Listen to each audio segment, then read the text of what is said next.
natureza é confiável? Óbvio que não. Já viu um coelhinho sendo devorado por um leão? Somos capazes de criar a vida do zero? Talvez um dia, provavelmente sim. A natureza deve ser intocável?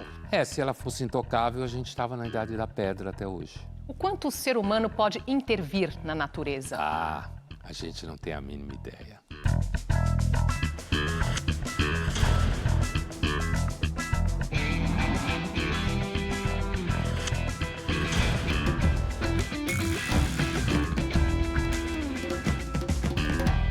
Olá, você já parou para pensar que quanto mais a ciência progride, mais o ser humano quer ir além? Mas há limites para esse avanço? Bom, muito se fala dessa relação entre ciência e ética, até onde ir com a técnica, não é? Até onde podemos avançar essa fronteira do natural e do artificial. Então, Andresa, esse é um debate que, pelo menos na cultura ocidental, tem aí lá 2.500 anos e até hoje não está resolvido, né? Porque a história da humanidade é avançar o limite que lhe é colocado pela natureza ou pelos deuses, como queira, né? E o que a gente faz o tempo inteiro é tentar fazer com que o mundo à nossa volta esteja mais disponível para nós. Tudo isso vai se transformar em discurso objetivo na ciência. Isso que eu estou falando aqui. O mundo disponível para nós vai estar na mão de filósofos como Francis Bacon, né, entre os séculos XVI e XVII. Né? Então, assim, a gente não sabe onde é o limite. Na verdade, não sabe.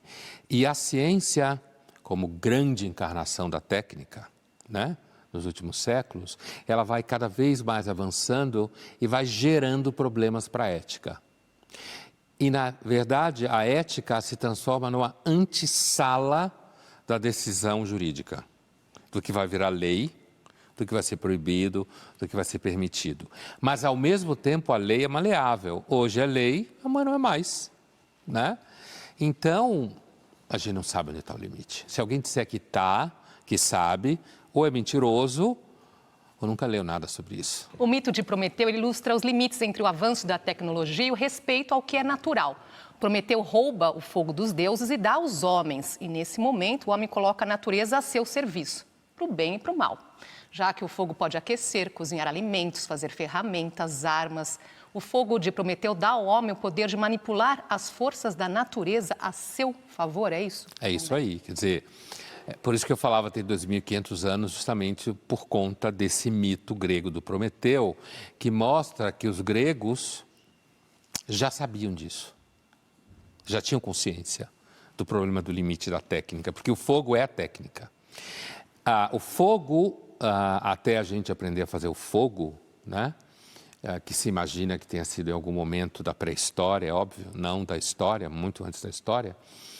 O fogo, normalmente não, a gente só tinha acesso ao fogo quando tinha raio, certo? Quando caía um raio, raio não cai, né? Acho que ele sobe, mas tudo bem. Quando incendiava a árvore, né? Quando pegava fogo em alguma savana, sei lá. E aí, os seres humanos guardavam esse fogo, cultivavam esse fogo, mas não sabiam gerar o fogo, aquelas famosas pedrinhas lá com os gravetinhos. Então, o fogo, ele é a grande metáfora da técnica já na obra do Ésquilo, que escreveu Prometeu, mas não foi ele que inventou o mito, né? Nenhuma tragédia grega foi inventada por quem escreveu as peças. Fazia parte da cultura erudita grega. Então, como você mesma tinha dito, quer dizer, o fogo serve para cozinhar alimento, para aquecer no inverno, no frio, serve para espantar animais, né? Serve como arma em guerra, como a gente sabe, bolas de fogo e tal. Então, o Zeus, no mito do Prometeu, que é o deus que inclusive nos criou, né? Na religião grega antiga, o Zeus, ele acha que a gente não pode saber fazer fogo. E o Prometeu, na verdade, ele não só nos deu fogo, né? O Prometeu, como diz a peça, ele inseriu, ele colocou, ele implantou a esperança no coração do homem. Prometeu era um titã apaixonado pelos seres humanos. Quem disse que o ser humano tem esperança? Zeus acha que o Prometeu foi delinquente. E aí Zeus puniu. Prometeu foi sim. acorrentado, os homens também foram castigados. Então, algo que liberta também aprisiona? Essa é a história da humanidade, né?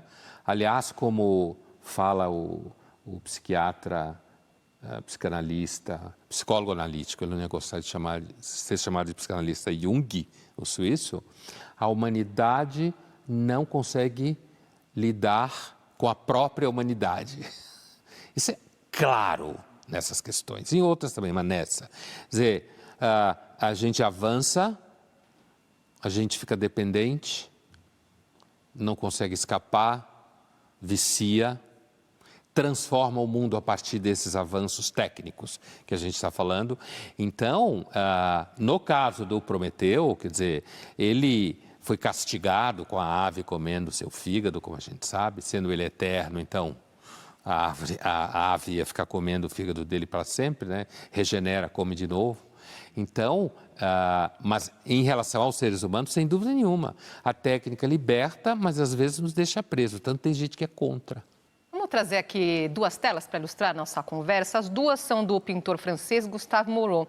A primeira mostra Prometeu acorrentado a uma árvore após desafiar os deuses. Essa tela que nós estamos vendo aí. A segunda representa a morte de Orfeu. Acho que vale fazer essa comparação porque o mito de Orfeu apresenta um outro caminho. Aqui o ser humano é colocado como algo menor em relação à natureza, Pondé. Sem dúvida, né? Por isso que em filosofia a gente se refere à ciência prometeica e a órfica. A prometeica da qual a gente está falando, né, o avanço da natureza ao artificial, a artificialização da natureza, o uso da natureza como objeto técnico. E a órfica não é propriamente ciência, é uma arte. Seria a contemplação da natureza, visto que nós somos menores, não entendemos a natureza, certo? A gente não consegue... É claro que a ciência prometeica foi descrevendo leis da natureza, mas até hoje tem muita gente que acha que Orfeu estava certo, né? A tradição órfica está certa, quer dizer, não mexe muito, cuidado, a natureza é gigantesca. Eu acho que talvez aquilo que se chama em filosofia de experiência do sublime, quando a gente vê um vulcão pegando fogo, quando a gente vê, por exemplo, cataratas, aquela imensidão de água, ou quando o astronauta vê a Terra do lado de fora, naquela imensidão escura, né? E é essa a posição do Orfeu. A gente tem que respeitar a natureza, contemplar, viver com ela e entender que a gente é nada diante dela. Nós vamos precisar vamos dar um salto nessa história, né? Chegando a Frankenstein, ou Prometeu moderno. O título é esse, né?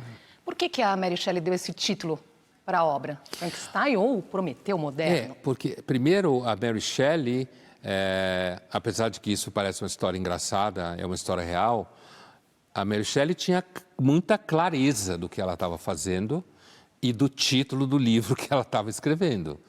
Por isso ela colocou o Prometeu moderno, porque a Mary Shelley cresceu num ambiente, em casa, o pai dela era um filósofo famoso da época, meio doidão assim, misturava filosofia meio com mágica, não sei o quê. Que era muito comum na época, a gente está falando da virada do 18 para o 19, né? E a Mary Shelley, o seu pai, William Godwin, ela casa com o poeta Shelley, ela vira Mary Shelley, antes ela era Mary Godwin. O William Godwin tinha alguns discípulos, colegas, entre eles Jeremy Bentham, John Stuart Mill, quer dizer, gente grande na filosofia. Então ela devia escutar, certo? Era uma discussão. Ali também era uma discussão sobre os limites da ciência, né? Bentham achava que a gente devia, por exemplo, criar mecanismos de controle absoluto dos presos e da sociedade, o famoso panóptico. E nós chegamos lá, né? Tanta câmera, redes sociais, está todo mundo vigiando todo mundo, né? Muita gente acha que isso é segurança, né? Então a Mary Shelley sabia o que ela estava fazendo, né? Ela colocou esse título por quê? Porque ela queria que o livro dela desse esse salto ao qual você se referiu. Olha, ali já, começo do 19, a ciência estava engateando, mas ela já existia, né? E ela estava vendo, como todo romântico, a Mary Shelley é uma romântica do período romântico, e é típico do romantismo, medo do futuro. Que futuro é esse? O futuro da técnica. O que a técnica pode fazer com o nosso futuro? Pode destruir o mundo. Até hoje tem muita gente que tem esse medo. Bom gancho que você me deu aqui, porque a gente pode trazer aqui, lembrar também de Oppenheimer, não é, Pondé? O pai da bomba atômica. Ele ficou com receio da sua criação. Poderia ser uma ameaça à humanidade. Então, o homem pode ter, assim, suas invenções podem se tornar um risco total, não é? Com certeza. Tanto que o Oppenheimer, quando criou a bomba atômica, ele e a equipe dele, não criou sozinho, evidentemente. Ninguém faz nada sozinho na ciência, ao contrário do que algumas pessoas acham. Ele falou, eu conheci o pecado. O que é a história do Prometeu? É o pecado do Prometeu. E o nosso pecado da tradição bíblica, né? Eu conheci o pecado. É claro que, tanto que a bomba atômica é um grande exemplo, assim como foi Auschwitz, né?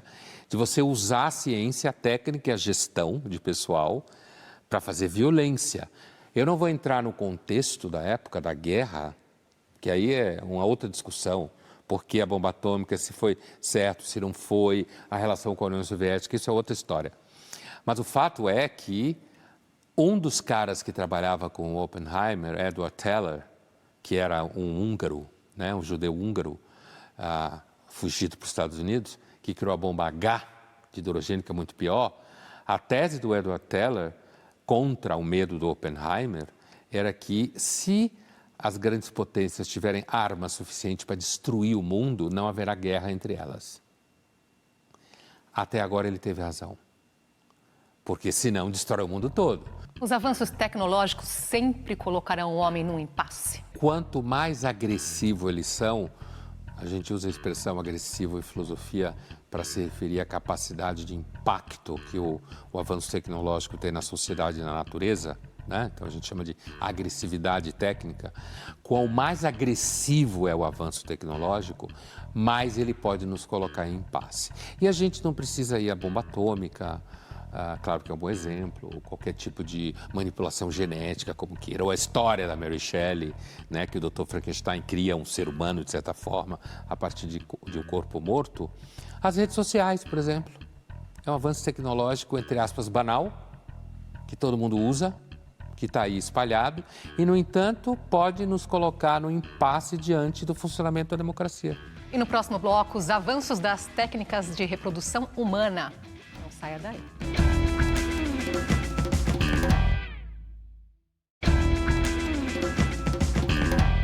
Voltamos a conversar sobre ciência e ética. Até onde o ser humano pode intervir na natureza? O livro Regras para o Parque Humano, do filósofo alemão Peter Sloterdijk, causou muito barulho em 1999. Ele apontou o fracasso do humanismo na tentativa de domesticar as pessoas por meio da cultura. Mas o que chamou muito a atenção foi quando ele falou que a evolução poderia caminhar para o melhoramento da espécie a partir da manipulação genética. Pondé, o que ele quis dizer com isso? Então, eu lembro bem dessa polêmica na época, em 99, né? Um outro filósofo alemão de uma geração anterior, Sloterdijk, o Habermas, acusou o Sloterdijk de estar usando, eu lembro bem dessa frase, a palavra eugenia em solo alemão, de novo. Claro, porque a palavra eugenia, quer dizer, o melhoramento da espécie a partir da tecnologia, eugenia, né? Significa em grego a bela geração, né? Está no nosso imaginário intimamente ligado ao nazismo. E em sendo Sloterdijk alemão, mais do que qualquer outro povo, digamos assim, não deveria usar essa palavra eugenia por conta de todo o trauma que existe na primeira metade do século XX com o que os nazistas fizeram, né? E é sempre bom lembrar que o nazismo é um episódio na história da Alemanha e que a Alemanha é muito maior do que o nazismo, né? Senão a gente fica preso nessa visão. Porém, eu acho que o Habermas estava errado, né? O Sloterdijk, é óbvio que eu vou dizer, o Sloterdijk de forma nenhuma estava fazendo nenhuma pregação a favor da eugenia. É que a escrita do Sloterdijk, a fala dele, ela é muito irônico, né? Então, o que ele estava querendo dizer é um fato Você quer chamar de eugenia, você chame. Mas qualquer pai e mãe hoje faz tudo o que é possível para fazer com que o seu filho ou sua filha seja mais bonito, mais saudável, se alimente melhor. Ele só não faz isso se não tiver condição material, mas se o tiver, faz. Portanto, não é limite, né? A condição material é limite, mas ela é extra tecnologia, né? Então, o que ele estava dizendo é que a gente não conseguiu com sucesso, isso é de 99, mas continua valendo, a gente não conseguiu ter sucesso no aperfeiçoamento moral e político da humanidade através da educação, do humanismo, né? Que é um movimento filosófico que começa a ganhar corpo no Renascimento e vai crescendo até o século XVIII e XIX, através do iluminismo, que é a ideia de que o ser humano pode ser melhorado pela educação, né? A gente não conseguiu fazer muita coisa, diz o Sloterdijk, e eu entendo que com razão.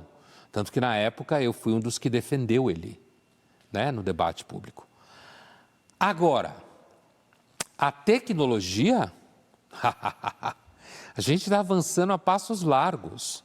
E o que ele disse é aquilo que todo mundo sabe, mas nem todo mundo diz. Na hora que a gente tiver na mão a possibilidade de fazer seres humanos mais saudáveis, ou mais inteligentes, ou mais belos, a gente vai fazer. E a ciência está avançando. Olha a longevidade já. Está vendo? A longevidade, cura de doenças. Olha aí. Vamos ver um trecho de uma entrevista de Peter Sloterdijk para uma conferência oferecida pelo Fronteiras do Pensamento em 2016. Das ökologische Problem ist eine emergente Erscheinung, die für das 20. Jahrhundert charakteristisch ist. Die hat damit zu tun, dass das 20. Jahrhundert das Jahrhundert der Großtechnologie geworden ist. Ja. Das bedeutet, dass zum ersten Mal in der Geschichte der Evolution überhaupt die Feindseligkeit des Menschen gegenüber der Natur zu ernsten Konsequenzen führt. Ja. Ansonsten ist klar, dass zu Homo sapiens eben weil er das symbolische Tier ist, ja, also das denaturierte Tier, das als Tier, im Grunde als Tier gescheitertes Lebewesen ist, deswegen in die Kultur gestürzt ist, ja, dass dessen Bionegativität bisher unschuldig war. Ja. Die Natur ist zu dem Menschen in der Regel immer böse genug gewesen, um seine eigene Gegenbosheit zu verdienen. Ja. Es gibt in der lateinischen Tradition schöne Bilder, dass nämlich die Natur nicht als Mutter, sondern als Stiefmutter angesprochen wird. Also nicht Mater Natura, sondern Noverca. Also die Natur als Stiefmutter ist ein Archetypus des Denkens über das Verhältnis von Mensch und Natur, der sehr, sehr alt ist, erst in der Romantik. Aqui o Sloterdijk está falando de uma outra coisa, né? Ele está falando, começando pelo fim, ele fala que a natureza sempre foi cruel com o ser humano, o que é óbvio. Aliás, a gente falava disso no comecinho do programa, né? Ela não é confiável. Então, a espécie Sapiens, que é uma espécie que de alguma forma falha como animal, como parte da natureza, a gente tem xenofobia em relação à natureza, ele chega a essa metáfora, e a gente começa então a construir o nosso habitat, que é cultural, em meio à natureza, que vai dar num problema climático hoje em dia, a discussão do clima, os avanços da ciência e tal. Então, o que está embaixo do que o Sloterdijk está falando aqui? A força da ciência prometeica. Né? Justamente essa capacidade que o ser humano tem a partir do artifício, como se diz, da cultura da tekine, como falavam os gregos, em opção a physis, que é a natureza, essa capacidade então de ir acuando a natureza para garantir que ela dê o que a gente quer. Tem um outro exemplo que vale a gente lembrar aqui, um caso que aconteceu em 2018. Um chinês chamado He Jiankui editou o DNA de 2 embriões humanos para que eles fossem resistentes ao HIV. O pai era soro positivo. O experimento não havia sido aprovado por comitês de ética em pesquisa, até porque não há segurança para esse tipo de uso da técnica. Resultado, ele pegou 3 anos de prisão, ele já cumpriu a pena, disse que as meninas estão bem, que pretende trabalhar com terapias acessíveis para doenças genéticas raras. Ele defende que as pessoas devem estar livres de doenças hereditárias. Esse é um bom motivo, Pondé? Justifica o homem brincar de Deus? Se eu for responder para você a partir de alguém que tem uma doença hereditária, ou que tem um filho que tem uma doença hereditária, ou que não poderei ter filhos porque tenho medo de passar uma doença hereditária para ele, é claro que eu vou responder para você, sim, vale a pena. Claro que sim. Esse é o movimento natural do ser humano, e resolvendo o problema, curando. Isso significa que a gente não vai pisar na jaca? Que a gente não pode criar problema? Não. A questão é que essa mesma técnica, que é chamada de CRISPR, né, ela pode justamente evitar doenças genéticas, mas pode também ser usada, vamos pensar futuramente, para escolher características da criança. Esse é o grande ao medo. Gosto do pai. Aí que tá. Aí a gente se pergunta até onde que isso pode chegar, né? Corremos o risco de mergulhar num processo de eugenia, pensando nesse sentido. Eu vou Com escolher certeza. aí cada característica? E eu acho que ninguém vai perceber quando eu estiver fazendo isso, que é eugenia. Vai achar que simplesmente está exercendo o seu direito à escolha. Vai dizer coisas como, olha, eu e minha mulher, imaginando uma situação, eu e minha mulher escolhemos, você não é obrigado a escolher. Se você quiser ter o seu filho pelo método ancestral, que os Zeus abençoa, ou Deus, tenha. Mas dê a mim o direito de poder fazer diferente, já que a técnica me autoriza. Por que eu não posso? Entende o paralelo? Quer dizer, se eu penso do ponto de vista da escolha liberal, que move a sociedade contemporânea da sua esfera mais importante e rica, digamos assim, grosso modo, então, se existe a tecnologia, se eu posso garantir que o meu filho terá uma capacidade de resistência a determinados vírus. Ou seja, é o projeto CRISPR que você falou, quer dizer, garantir inclusive que tenha, sei lá, mais inteligência, ou seja lá o que for. Por que eu não posso fazer? Porque você é contra? Não faça você então com seu filho. Agora arque com as consequências. Quer dizer, ele vai arcar, não você. Agora, pensando na medicina genética para evitar doenças raras, por exemplo, é uma questão de saúde pública? Se eu consigo prevenir e evitar um certo conjunto de síndromes e de doenças que gera custo, seja para o sistema de saúde complementar, conhecido como seguro-saúde, seja para a própria saúde pública, por que eu não vou fazer isso? Né? Então, a discussão, para mim, assim, claro que nós não vamos ver isso, eu tenho nenhuma dúvida que a gente vai usar isso. Nenhuma dúvida, né? Inclusive, no caso hipotético que a gente discutia aqui de um filho que não venha a ser feito dessa forma, não vai conseguir seguro-saúde, vai ser muito caro. Por quê? Porque você resolveu ter filho ao acaso. Diante de um conhecimento que avança a passos largos, regras são fundamentais para preservar a espécie humana? Eu acho que sim, né? São necessárias regras para o parque humano. Como fala o Sloterdijk, quer dizer... E é isso que a gente faz o tempo inteiro, né? A gente inventa regras e espera, quer dizer, a gente, os encarregados de fazê-los, né? Inventa regras, leis, normas e tal. E a gente espera que quando eles fazem isso, eles não estejam fazendo isso porque eles estão defendendo interesses escusos de determinados grupos, o que a gente nunca tem certeza em lugar nenhum, dos lobbies e tal, né? Mas sim, a gente faz regra, o que não significa que a gente não quebre lei, ora lei, né? A gente faz regra, é necessário e a gente quebra. Mas isso não significa que a gente não deve tentar fazer regras. E daqui a pouco o melhoramento genético não é tão novidade assim. Platão já pensava nisso.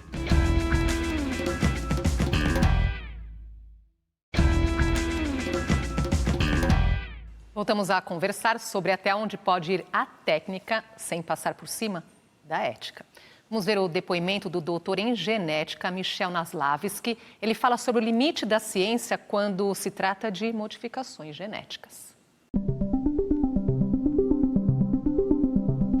Quando a gente fala em melhoramento genético, que é um termo até hoje usado, principalmente na agropecuária, a gente está falando em utilizar a informação genética para, de fato, melhorar o plantio de algum vegetal de consumo humano, ou melhorar a eficiência de produção de leite ou de produção de carne, ou daquelas características que nos interessam. Quando a gente fala sobre esse tipo de processo em humanos, a gente pensa muito mais no uso da informação genética para melhorar a vida das pessoas, a qualidade de vida. Então, prevenir doenças, conhecer os riscos para o aparecimento de outras doenças. Eugenia é um termo muito mais político, geralmente de dominação política, de impedimento do acesso das pessoas à qualidade de vida, e sim da eliminação de pessoas com base em outros tipos de argumentos, muitas vezes, ou sempre, sem qualquer tipo de embasamento científico. Desde o início do processo de reprodução assistida, né, que já está muito consolidado na medicina, tinha-se essa ideia de que se poderia, então, selecionar embriões que não tivessem esses genes alterados, né, associados a essas doenças. E, de fato, alguns casais que têm história na família de doenças genéticas conseguem já atualmente produzir embriões em laboratório e implantar apenas aqueles que não têm a mutação daquela doença. Então, eles diretamente estão prevenindo naquela família, naquela linhagem daquela família, que nasçam crianças com aquelas doenças. A escolha é sempre da pessoa, essa tomada de decisão, porque isso é algo que diferencia, por exemplo, de uma ideia de uma eugenia. Ali havia uma decisão de outra pessoa sobre a vida dos outros. Aqui a gente está falando em empoderar com informação. A consulta de aconselhamento genético, ela vem com esse papel de explicar, empoderar o paciente, empoderar a pessoa que ela vai tomar a sua decisão de forma autônoma. Isso que, de fato, derruba qualquer ideia de eugenia. A eugenia é uma decisão autocrática de um grupo em relação a outro, e aqui a gente está trazendo informação para as pessoas tomarem essa decisão. Então eu vejo um país com o uso dessa informação genética em prol da saúde, em prol da prevenção de algumas doenças e principalmente desse conhecimento ser levado pelas próprias pessoas. Elas agora, conhecendo, elas podem tomar decisões melhores.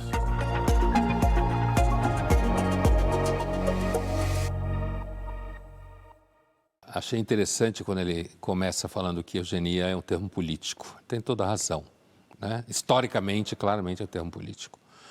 E daí vem o horror associado à expressão, inclusive quando o Sloterdijk não estava falando em eugenia especificamente, mas estava falando dos avanços tecnológicos, né, no campo da medicina preventiva, por exemplo. E que eugenia não, eugenia pressupõe uma decisão de um conjunto de pessoas, ou do governo, como você queira, um comitê, sei lá, sobre o destino das pessoas, inclusive excluindo aquelas que não poderiam acompanhar a subida da barra de aperfeiçoamento, né? Seja natural, porque nasceram com algum problema, né?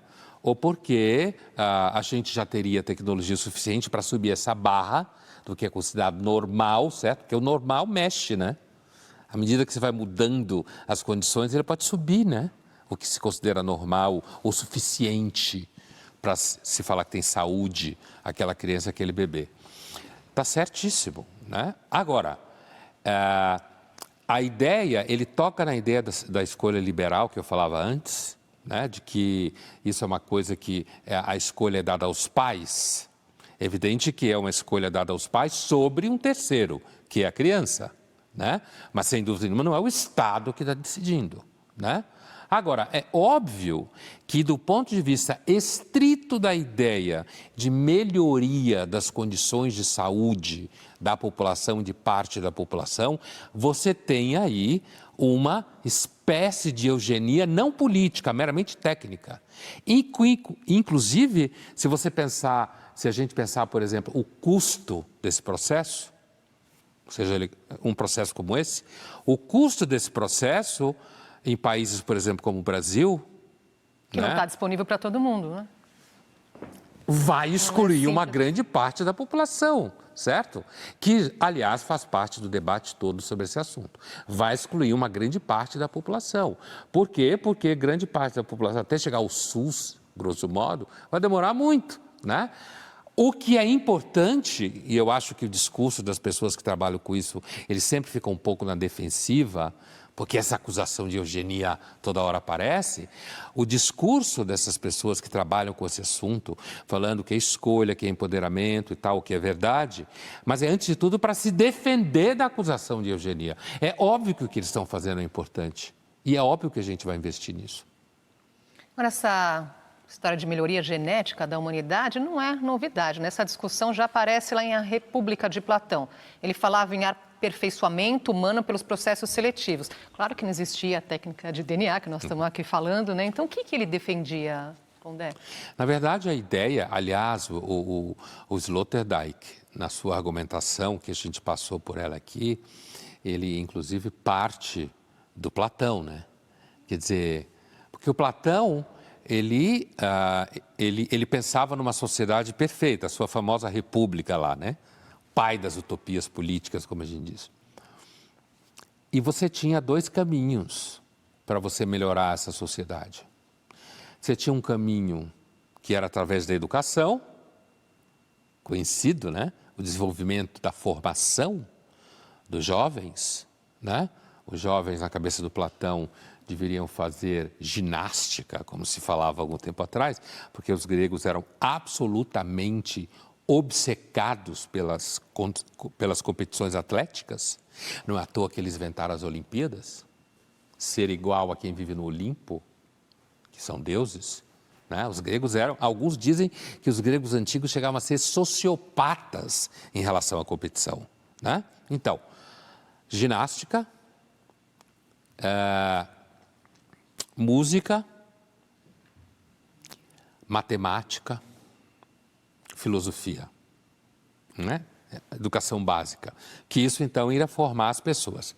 O outro caminho, escolhendo homens e mulheres saudáveis para gerar crianças saudáveis. É aí que está a eugenia. E nesse modelo da educação aí é a crítica de ser também um modelo excludente e elitista, não é? No universo do Platão, é claro que há, do nosso ponto de vista, uma exclusão de grupos humanos que estavam ali e não tinha direito nenhum, era escravo, era comprado, vendido, aquele horror que a gente conhece.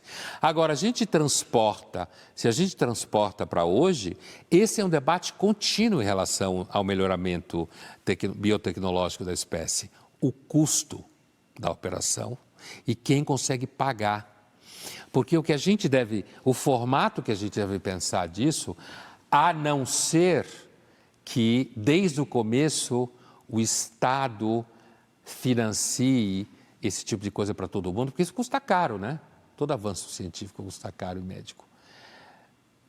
O Estado começa, imagine o Estado brasileiro não consegue nem fazer outras coisas, comece logo de cara, ou proíba todo tipo de pesquisa, porque tem gente que tem medo que proíba mesmo, né? Proíba, já que nem todo mundo vai ter acesso, então que seja proibido. Esse é o medo. O que diferencia esse pensamento de Platão de hoje, pensando nesse debate, ciência versus ética? Primeiro porque o Platão está pensando numa utopia, né? Ele está pensando numa utopia em que tem um Estado, como a gente fala hoje em dia, aqui em cima decidindo tudo, né? Então, inclusive quem transa com quem para gerar que tipo de bebê, digamos assim, né? Não deixar que pessoas com qualquer tipo de má formação vá gerar bebês. Essa é bem a ideia da eugenia, que vai bater inclusive no nazismo, né? Essa lógica eugênica clássica. Hoje, esse debate está no mercado. É outra história, está no mercado. Quem vai realizar o melhoramento genético da população, o mercado que vai oferecer isso, são as grandes farmacêuticas, onde está a ciência pesada. Para fazer ciência pesada, você precisa de muito dinheiro, não é de graça. Não é tipo você vai fazer a pesquisa porque você gosta. Não, alguém banca isso. Então, essa é uma diferença grande. Hoje é uma discussão de mercado, não de Estado. Quem associa Estado está na pré-história do debate. Vou aproveitar para já abrir aqui nossa caixinha de perguntas, porque tem uma pergunta aqui nesse sentido que chegou para a gente nas redes sociais. Zac, DM, o limite é comercial, financeiro ou político? Numa sociedade que for mais avançada em termos de direitos individuais de escolha, será econômico e financeiro, e não político, que é aquilo que eu falava antes. Se não quer usar a técnica, não use, mas não me proíba de usá-la só porque você tem ideias que eu posso considerar retrógradas, certo? Então, numa sociedade que for mais liberal, no sentido das pessoas terem escolhas individuais para gerar seu próprio modo de vida sem ferir a lei, vai ser mais econômico e financeiro do que político. Participe do Linhas Cruzadas, mande sua pergunta, seu comentário para as redes sociais da TV Cultura usando a hashtag Linhas Cruzadas. Se a possibilidade de melhoramento genético estiver à disposição das pessoas, elas pensarão na ética? Não. Muito difícil. Na prática, não. Porque elas vão ver, muito provavelmente, a chance de garantir mais saúde, de garantir um futuro melhor. Eu já estou vendo a propaganda. Dê a seu filho o que você tem de melhor. Biotecnologia advanced, certo? Já estou vendo a propaganda. Acho muito difícil. Porque se for legal, ou seja, já foi feito legal, por que as pessoas vão considerar que seria antiético no sentido de poder introduzir variáveis fora de controle na reprodução? Acho muito pouco provável. E no próximo bloco, a natureza é confiável? A gente volta já.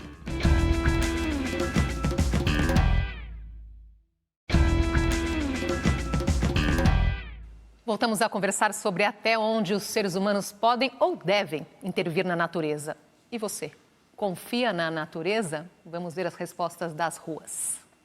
Eu confio plenamente na natureza, né? Se os humanos não atrapalham ela segue seu fluxo e ela tem muita inteligência, ela se resolve e ela é próspera, fecunda. Agora, com a intervenção humana, todo esse processo que é natural e que precisa do tempo, com a intervenção humana, ele é potencializado, acelerado. Desconfio um pouco da natureza e é bom desconfiar da ciência também, porque, afinal, a ciência também sabe fazer coisas quase tão monstruosas quanto a natureza consegue. Eu confio na natureza, mas eu acredito que temos avanços tecnológicos muito importantes nesse momento, em toda a atualidade. Então, assim, temos a questão do ser humano destruir ela, mas também a partir de certos momentos de estudos, de pesquisas muito bem feitas, ser alterada a natureza em si, você consegue ter mais confiança na vida, em diversas questões. Eu confio na natureza por si só como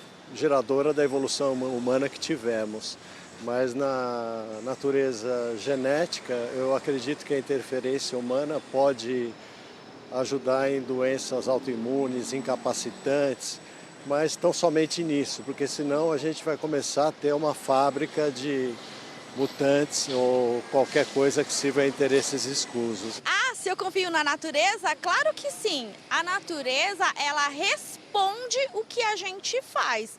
Então, se a gente polui muito ar, ela vai ter a camada de ozônio, então a gente vai se queimar. Se a gente desmata a floresta em cima, ela vai chorar aí embaixo. Então, assim, a natureza sempre ela dá as respostas de acordo com o que ela recebe. Confio na natureza porque a gente vem dela, é essencial para a nossa sobrevivência e apesar dos apesares, essa questão de evolução do nosso país, evolução do mundo em geral, a natureza é essencial para a gente poder se manter bem aí, saudável e com esse ar oxigênio aí que a gente respira, mesmo sendo a grande São Paulo, a gente ainda tem um ar oxigênio bom para respirar aí, beleza? Confio muito na natureza, porque eu acho que ela é muito sábia. Ela sabe o que está fazendo, a terra está dando um recado para a gente que está tudo errado, que a gente está fazendo tudo errado, que está na hora de parar e pensar melhor. Então, acho que foi uma amostragem bastante rica essa, né? De certa forma, a conversa continua meio que entre Prometeu e Orfeu, né? Você vê, né? Sim. Agora, veja bem, a natureza é sábia, a natureza responde ao que a gente faz, se a gente faz coisa errada, ela responde. É claro que a gente pode dizer, seguramente, que nós temos poluído o planeta para atingir progresso e o que a gente quer fazer para garantir que a vida seja melhor, mais acesso a todos. Isso é verdade. Agora, achar que a natureza só agride, digamos, as espécies que ela cria em resposta ao que o ser humano faz, absolutamente não é verdade. A natureza, compreendida como a totalidade dos seres vivos em ação, né, e também inorgânicos que compõem a natureza já pôs a pique e destruiu quase todas as espécies que ela criou. Inclusive com meteoros, que também é natureza. Só que está do lado de fora, mas é a natureza. Então, a ideia romantizada de que a natureza ela só agride quando a gente faz alguma coisa é uma ideia romantizada. É que as pessoas estão citando aí, pensando muito nas mudanças climáticas, né? A mão do claro. homem que está trazendo as consequências. Né? Mas a espécie pode acabar, ou qualquer outra, independente das condições climáticas. O que não significa que a gente não deve levar em conta o problema do clima, entendeu? O problema é que a gente acaba pensando de uma forma muito pedestre, como se fala em filosofia. Agora, a natureza sabe o que faz? Bom, a natureza não é uma pessoa, né? Apesar que tem gente que acha que é, uma espécie de deusa. Ela sabe o que faz, quer dizer, os processos internos do que compõe a natureza são sempre sábios. Como eu disse há pouco, a natureza devora seus próprios seres. A natureza é bela, muitas vezes ela é reconfortante, ela nos faz bem, sem dúvida nenhuma, ficar em contato com ela, né? Mas, ao mesmo tempo, câncer é natural. E por que interferimos, né? Porque muita gente disse assim, eu confio na natureza. Interferimos por quê, então? Porque não confiamos? É porque, na verdade, na prática, se você parar para pensar, vamos dar um exemplo clichê, mas verdadeiro. Longevidade. Todo mundo quer longevidade. Longevidade é fruto da ciência prometeica, a que intervém na natureza. Sabe, Andrés, eu acho que há uma dificuldade na atividade do pensamento que é o seguinte, não ficar preso, como dizia o Francis Bacon, filósofo que eu citei há pouco, em ídolos. O que é ídolos? Não é cantores ou alguma coisa assim. Ídolos são ideias que a gente acha que resolve tudo. Então, a coisa é complicada. Ela é complicada. A gente intervém na natureza, a gente pode fazer mal fazendo isso, mas a natureza entregue a si mesma, a gente estava até hoje vivendo pouco. E o quanto dá para confiar na gente, no ser humano, com a técnica na mão? A gente é parte da natureza, então não é confiável. Simples assim. É simples assim. Vamos ver alguns vídeos que estão aí pela internet, mostram a ligação de algumas pessoas com a natureza.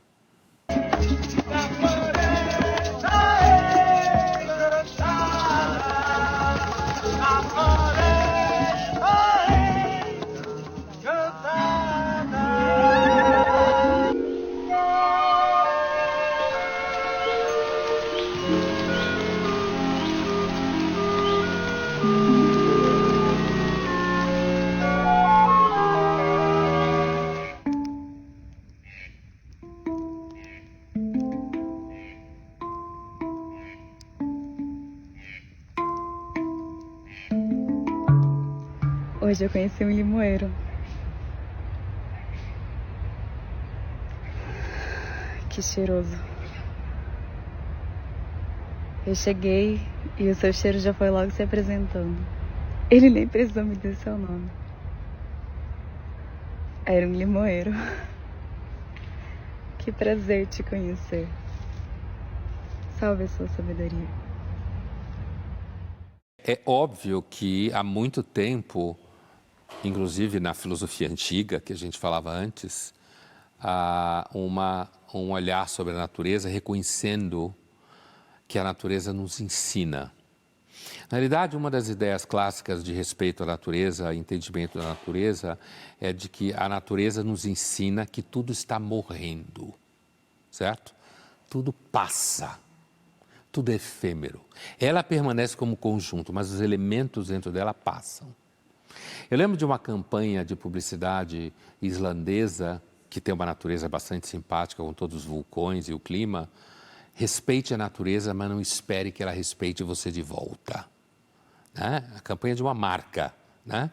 Então, por que eu estou falando essas coisas? Porque esses vídeos, eles mostram pessoas numa relação com a natureza que vai desde um sentimento de empatia e simpatia com uma árvore específica, uma planta, até rituais que parecem meio xamânicos, mais ou menos, tocando instrumento. Observe que, na verdade, quase todo mundo que está aí, normalmente é assim, é tudo jovem. Né? Antes de tudo, porque jovem tem uma percepção da realidade, tende a ter uma percepção da realidade chapada. Porque viveu pouco, errou pouco, fracassou pouco, descobriu que pensava coisa idiota pouco, porque não tem tempo. E depois, porque tem a economia da saúde ainda é rica. Quando você envelhece, a economia da saúde fica mais escassa. Então, você ficar brincando de ver a natureza desse jeito, assim, como se você estivesse viajando no universo xamânico, eu me pergunto se uma dessas pessoas, não desejo isso para nenhuma delas, né? Porque é legal de vez em quando você ir à natureza, sem dúvida, se uma dessas pessoas for picada por uma jararaca, natureza, ou por uma cascavel, elas irão ao Butantã? Ou elas falarão para a cascavel, ó bela cascavel, você é parte da natureza e, portanto, você é sábia. Eu que invadi seu espaço. Eu invadi seu espaço, acordei você. Portanto, eu mereço morrer. Eu acho que não. Vai todo mundo em fila para o Butantã, onde um monte de seguidor do Prometeu está lá pesquisando para fazer com que você, que às vezes tem uma ideia equivocada da natureza, não pague um preço tão alto por essa ideia equivocada. Pensando aí na jararaca, né? Pensando nos critérios de escolha, quais são melhores? Os da natureza ou os nossos? Então, é de novo, né? Quer dizer, a natureza, aparentemente, ela, apesar de que Orfeu e a tradição órfica entendiam a natureza como um mistério, eu acho que hoje a gente entende melhor o olhar da tradição órfica para a natureza como um mistério, se a gente pensar no universo. Porque a natureza está bastante vasculhada, né? De 2.500 anos para cá, tem uma diferença enorme, né? Então, o olhar órfico hoje de contemplação, encantamento e mistério, eu acho que está muito associado ao universo, ao cosmos, à natureza exterior, que normalmente não se pensa que é natureza. E se você sai do planeta Terra, é uma máquina de moer ser vivo. A vida não sobrevive fora da Terra. E lá é natural também. É parte da grande natureza, né? Agora, nossas decisões a gente sabe que não dá para confiar plenamente. A natureza a gente sabe que ela gera, reproduz e destrói, né? A gente fica no meio tentando pôr limite a ela, mas às vezes a gente não consegue pôr limite a nós mesmos. Agora, em tempos de avanço rápido da ciência, em que o homem quer respostas imediatas, o que pode acontecer se não houver ética? Eu acho que se não houver ética e não houver legislação, né? Porque o que segura mesmo o comportamento humano... Porque a ética, de novo, criada pelos gregos como objeto de reflexão, eu quero dizer, a ética fala de um certo conjunto de normas e valores, como se fala hoje, não se falava assim na Grécia, se falava virtudes, né? Excelências, um certo conjunto de excelências que são desenvolvidas num determinado grupo. E que essas virtudes têm vocação pública, o que significa melhor o convívio público. Então, ética não é uma coisa que você aprende lendo o livro de ética ou fazendo workshop de compliance. Ética é uma ciência da prática. Só existe na prática e, portanto, na repetição contínua de um determinado conjunto de comportamentos. Uma sociedade como a nossa, em que essas relações são completamente diluídas, né? Acaba sendo que a única coisa que vale é lei, né? Então, a sua pergunta, né? Se não existir um conjunto de leis que conduza e imponha certos limites, o mercado pode chutar o balde? Eu acho que, num certo sentido, sim. Porém, o mercado, enquanto tal, ele tem seus processos de regulação, né? No sentido de que, se você chutar o balde e oferecer produtos ruins, as pessoas, ao perceber que são ruins, não vão comprar. Novos Frankensteins podem surgir por aí. É voo de galinha. É voo de galinha. Se você oferece um produto ruim para o mercado, é voo de galinha. Além do mais, a gente está falando de um mercado muito sofisticado. Isso é uma medicina de precisão. Olha o nome, precisão. É muito complexo, muito sofisticado. Ainda é um luxo, será um luxo durante muito tempo e custa muito caro. Pode brincar com o dinheiro, sim. O dinheiro não aceita desaforo. Conversa aqui iria longe, mas a gente fica por aqui. Obrigada pela sua companhia. Os nossos programas anteriores estão no YouTube. Dá uma olhada lá. Até a próxima.